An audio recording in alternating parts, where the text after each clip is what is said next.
Marcus Rivera wiped his hands on his apron and stepped back to admire the perfectly plated dish. After 14 years, he still felt pride watching his creations leave the kitchen at Bellacourt, Denver's most acclaimed Italian restaurant. What he didn't expect was owner Vincent Torino calling him into the office that Tuesday to tell him they were exploring new culinary directions.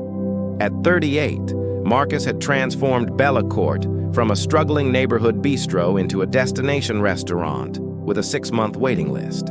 He'd developed signature dishes, trained a world-class kitchen staff, and created the unique flavor profiles that food critics called revolutionary Italian-American fusion. The conversation happened in Vincent's office above the restaurant. "Marcus, you've been incredible," Vincent said, not meeting his eyes. "But we need innovation. Fresh blood. Someone who understands modern gastronomy." Translation: they'd found someone cheaper who wouldn't question decisions that compromised food quality for profit margins. "My daughter Sophia just graduated from the Culinary Institute, summa cum laude. She's worked at Daniel in New York. She has vision for where fine dining is heading." Marcus nodded.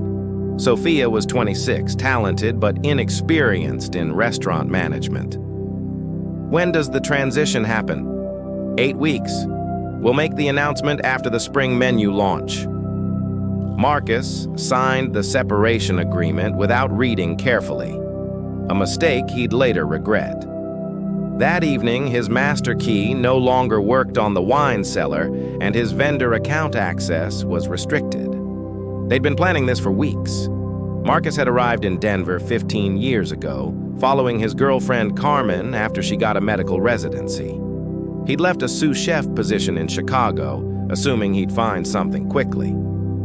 The relationship ended badly, leaving Marcus alone in an unfamiliar city. Bellacourt hired him during their lowest point. The previous head chef had been fired after a food poisoning incident. Health inspectors were circling, and reservations had dropped 60%. Vincent was desperate enough to give Marcus full creative control. For 2 years, Marcus worked 18-hour days. He developed relationships with local farmers, created signature sauces that took days to prepare properly, and established cooking techniques that elevated simple ingredients into culinary art. His osso buco became legendary. Food and Wine magazine called his butternut squash agnolotti a masterpiece of texture and flavor.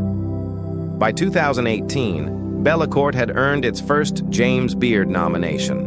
Marcus hired and trained 12 kitchen staff members, including his trusted sous chef, Elena. The restaurant expanded to 120 seats and still couldn't meet demand. The betrayal began subtly.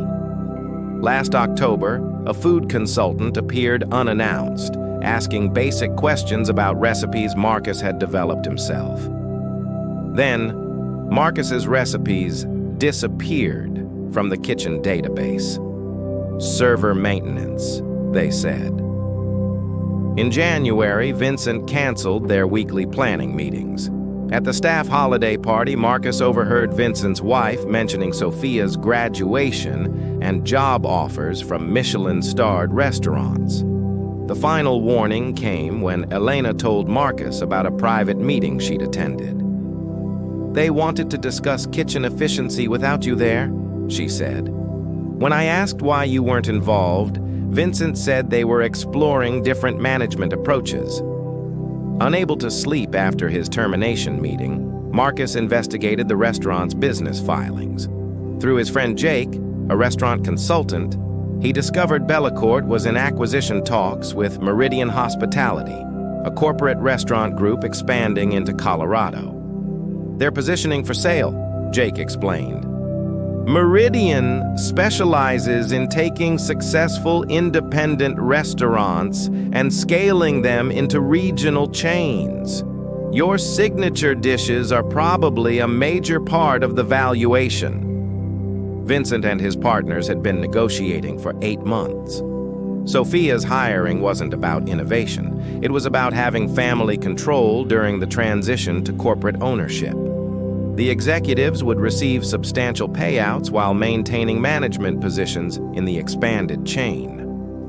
Most devastating was learning that Sophia had been given access to Marcus's complete recipe database, including prep techniques and supplier relationships he'd spent years developing.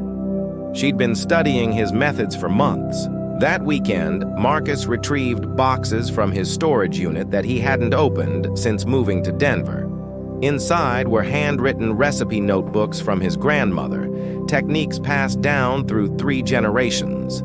The foundation of Bellecourt's signature dishes wasn't just Marcus's innovation. It was his family's culinary heritage. His grandmother's mole negro recipe alone took 5 days to execute properly. The veal stock that made his risotto extraordinary required a specific combination of bones and herbs that no written recipe could capture. The pasta dough technique that made Bellecourt famous was something Marcus had learned at his nonna's side when he was 12. Marcus contacted his lawyer and presented evidence showing that several of Bellecourt's signature dishes were based on family recipes that predated his employment. Under intellectual property law, traditional family recipes could be protected if properly documented. "They can fire you," his lawyer explained, "but they can't steal your family's culinary legacy." Working carefully, Marcus documented everything. He photographed his grandmother's handwritten recipes, gathered testimony from family members about traditional cooking methods, and created detailed videos demonstrating techniques that existed nowhere else. Meanwhile, he reached out to trusted staff members. Elena secretly provided current menu specifications. Most importantly, Marcus established that the organic farm providing Bellecourt's specialty vegetables, the artisanal cheesemaker, and the small vineyard creating their house wines. All these partnerships were built on Marcus's personal relationships, not corporate contracts. Marcus's plan was elegant. Protect what was rightfully his while letting Bellecourt discover what they'd truly lost.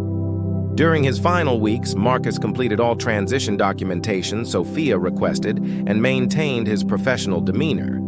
However, he didn't share crucial details, the precise timing that made his sauces perfect, the seasonal adjustments to recipes, the supplier relationships that ensured consistent quality. 3 days before his departure, Marcus received an offer from Meridian Hospitality's regional director. They wanted him to consult on expanding Bellecourt's concept to other markets. Someone was hedging their bets. On his last day, Marcus cleaned out his office and shook hands with Vincent. 14 years reduced to a polite goodbye. Within 2 weeks of Marcus's departure, problems began. The signature ossobuco was inconsistent, sometimes perfect, sometimes tough and flavorless. Sophia had the recipe, but not the intuitive understanding of how different cuts required timing adjustments. The artisanal suppliers Marcus had cultivated began having supply issues. Without his personal relationships, Bellecourt couldn't secure the specialty ingredients that made their dishes unique. The house wine program collapsed when the small vineyard refused to renew their contract. By the 3rd week, regular customers were complaining. A scathing review in Denver magazine noted that Bellecourt's legendary dishes have lost their soul, becoming pale imitations of their former excellence. The crisis came when Sophia attempted to prepare Marcus's grandmother's mole negro for a private party of food critics. Without understanding the traditional techniques, the sauce broke completely, ruining a $15,000 event and damaging relationships with influential food writers. Vincent called Marcus 6 weeks after his departure. "We're having some consistency issues," he admitted. "Would you consider coming back as a consultant?" "I'm afraid that won't be possible," Marcus replied calmly. "I'm opening my own restaurant." Using his separation package and a loan secured by his family recipe's intellectual property value, Marcus had leased a space in Denver's trendy Reno district. Abuela's table would honor his grandmother's memory while showcasing the authentic techniques that had made Bellacourt successful. Within a month, 6 of Bellacourt's key staff members had joined Marcus's new venture. Elena became his partner and co-chef. The suppliers who'd worked with Marcus for years signed exclusive contracts with Abuela's table. Abuela's table opened 8 months later to immediate acclaim. The James Beard Foundation nominated Marcus for Outstanding Chef, this time with his name prominently featured. Meridian Hospitality quietly abandoned their Bellacourt acquisition after 3 consecutive quarters of declining revenues. Marcus encountered Vincent at the Denver Food and Wine Festival a year later. Vincent looked tired, worn down by the struggle to maintain quality without the expertise he'd taken for granted. "You got your revenge," Vincent said simply. Marcus watched customers enjoy dishes made with his family's generations-old techniques. "It wasn't about revenge," he replied. "It was about respect. For the craft, for the tradition, and for the people who create something meaningful. Some recipes can't be stolen. They have to be earned." As Vincent walked away, Marcus returned to his kitchen, where Elena was teaching a young cook how to properly fold agnolotti the way Marcus's grandmother had taught him 30 years earlier. In the end, Marcus learned that loyalty without legal protection is just vulnerability.